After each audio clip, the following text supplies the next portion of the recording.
Halo Sobat Mania, Murai Mania, salam jumpa kembali di channel saya. Tentunya channel yang tetap konsisten membahas tentang rawatan, settingan, dan permasalahan yang terjadi pada murai batu. Terima kasih untuk teman-teman yang sudah selalu setia menyimak setiap video pembahasan dari saya. Dan saya doakan teman-teman selalu sehat, sukses, dan bahagia dimanapun teman-teman berada. Dilancarkan segala urusan dan dimudahkan segala rezekinya. Amin. Oke teman-teman, pada video pembahasan kali ini saya ingin membahas pertanyaan yang sering dituliskan di kolom komentar teman-teman ya. Di kolom komentar bertanya, Om, murai saya ketika digantangkan dominan hanya ngukluk saja Om. Om, murai saya pada saat di rumah ngukluk, di gantangan juga ngukluk. Atau bisa juga murainya pada saat di bawah sebelum digantangkan sudah bongkar-bongkar Om, tetapi di atas hanya ngukluk dan mangap saja. Pertanyaan itu sering saya temui ya teman-teman. Jadi di sini teman-teman, saya akan menjelaskan beberapa penyebab murai batu itu ngukluk pada saat itu digantangkan. Seperti apa pembahasan video kali ini untuk teman-teman yang butuh informasinya? Yuk teman-teman bisa simak video pembahasan kali ini sampai habis. Oke teman-teman, jadi seperti ini ya teman-teman. Faktor ngukluk itu murai pada saat digantangkan. Teman-teman jangan selalu berpikir murai batu itu kelebihan. Di sini dalam arti kelebihan dalam tingkat birahinya. Tidak semua seperti itu ya teman-teman. Kalau secara umumnya ataupun secara biasanya yang terjadi, ya murai batu ngukluk itu biasanya faktor kelebihan birahi. Tetapi di sini teman-teman tidak menutup kemungkinan juga murai batu tersebut, murai yang mengalami kurang birahi pun juga bisa ngukluk teman-teman. Contohnya murai tersebut ketika kita gantangkan awal-awal atau mungkin pada saat digantangkan hanya terpantau mangap, bahkan sesekali hanya berbunyi ngukluk ataupun gelondongan saja. Lalu faktor apa lagi yang mempengaruhi murai itu ngukluk di gantangan? Murai kurang power pun sama teman-teman, kurang tenaga pun murai tersebut akan ngukluk. Karena yang perlu teman-teman ketahui, murai batu untuk dapat mengeluarkan isian digantangkan, dia kan keadaannya emosi teman-teman, marah. Contohnya kita lah sebagai manusia, kita emosi marah. Kalau kita tidak mempunyai tenaga, atau apakah kita bisa berteriak dengan lantang?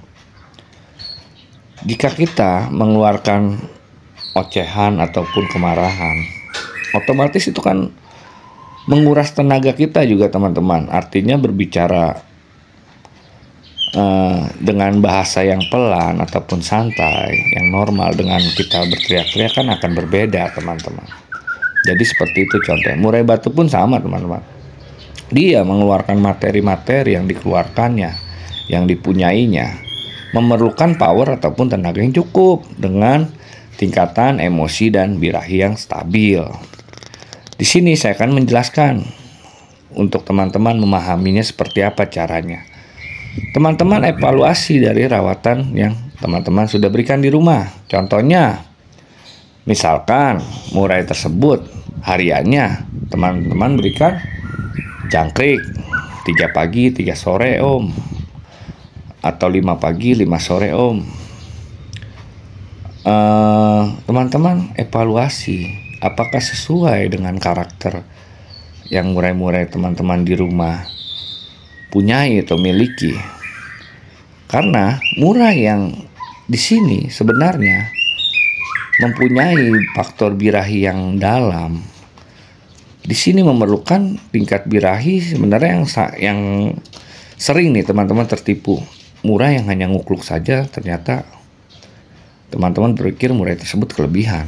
Teman-teman pangkaslah jangkriknya dari 55 mungkin menjadi 33. Di sini bukannya bertambah baik teman-teman. Yang ada murai tersebut malah semakin tidak bekerja. Tidak ada juga murai batu yang ketika dipangkas menjadi lebih baik. Tetapi untuk kasus-kasus murai batu yang kurang birahi yang seperti saya tadi bilang terangkan, yang ngukluk itu, semakin kita pangkas bukannya semakin membaik yang ada. Makanya oleh sebab itu saya bilang evaluasi lagi di rawatan harian yang telah teman-teman berikan. Contohnya misalkan dari penjemuran yang tadinya teman-teman berikan mungkin kuat, coba teman-teman kurangi. Tetap berikan tetapi kurangi untuk porsinya. Lalu IF-nya teman-teman coba naikkan. Beri waktu istirahat si murai tersebut. Artinya setelah rawatan teman-teman berikan pulkrodong. Untuk murai batu yang kelebihan birahi, misalkan teman-teman evaluasi rawatan hariannya. Teman-teman telah memberikan settingan tinggi. Ternyata murai tersebut tidak cocok. Artinya di sini birahinya saja yang naik, tidak diikuti dengan emosinya. Teman-teman silakan pangkas untuk IF-nya. Teman-teman silakan tambah untuk durasi penjemurannya dan porsi penjemurannya. Kurangi untuk pemandiannya teman-teman di sini. Dan berikan juga waktu istirahatnya. Lalu murai batu yang seperti kurang power seperti apa, Om? Teman-teman misalkan dalam rawatan hariannya terlalu banyak memberikan pengumbaran, penjemuran juga yang kuat berlebihan. Coba teman-teman kurangi porsi pengumbarannya atau hilangkan sementara waktu. Burung berikan waktu istirahat, cukup pulkrodong saja dengan pemberian IF yang agak banyak atau tetap yang teman-teman bisa tadinya settingannya 77 ke atas lah. Di sini teman-teman jadi tidak menutup kemungkinan faktor ngukluk itu di gantangan banyak teman-teman. Murai kelebihan birahi bisa ngukluk, kurang birahi juga bisa ngukluk, kurang power pun bisa ngukluk. Jadi di sini yang tahu adalah teman-teman di rumah. Karena teman-teman yang memberikan pola rawatan terhadap murainya, yang melihat keseharian murai batu teman-teman masing-masing di rumah. Di sini saya anjurkan atau saya sarankan jika teman-teman yang masih bingung mau permasalahan itu murai kurang birahi, kurang power tenaga, kelebihan birahi, silakan teman-teman masuk ke tahap pengkondisian yang pernah saya sudah buatkan di video saya sebelumnya. Jadi di sini rawatan tahap pengkondisian ini kita kan tidak tahu murai tersebut sebenarnya kondisinya sehatkah. Jadi kita murai yang sebenarnya belum tentu sehat kita sudah masuk ke ranah settingan. Ada yang bertanya, Om, udah saya urut Om dari jangkrik mulai rendah sampai jangkrik tinggi pun tetap saja ngukluk. Oleh sebab itu saya sarankan masuk ke tahap pengkondisian agar kita mengetahui di tahap pengkondisian ini kita sehatkan dulu murainya teman-teman. Karena akan percuma hasilnya jika kita berikan settingan, apalagi kita gonta-ganti, minggu ini tidak jalan, minggu depannya kita ganti lagi tes settingan yang lain. Murai itu akan bingung teman-teman. Sedangkan kondisi sebenarnya murai tersebut belum bisa masuk ke tahap settingan.